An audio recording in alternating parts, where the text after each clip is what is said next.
ఎప్పుడు రాత్రి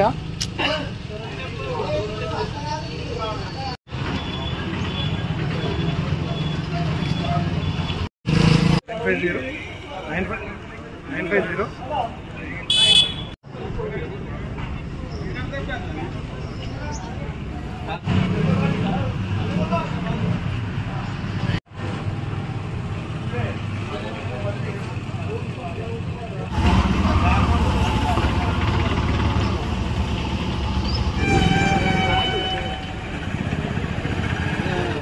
నసరుల్లాబాద్ ఎస్ఐని నైట్ మా సిబ్బంది బ్లూ కోట్ విధులు నిర్వహిస్తుండగా 100 డయల్ వచ్చింది.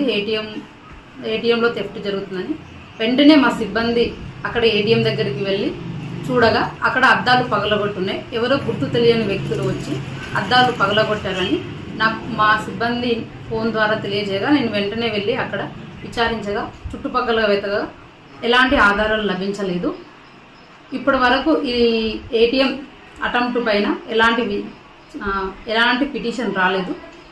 మేము సీసీ కెమెరాస్ చుట్టుపక్కల ఉన్న సీసీ కెమెరాస్ను వెరిఫై చేసి ఎవరు దీన్ని అటెంప్ట్ చేశారో తెలుసుకోగలుగుతాం.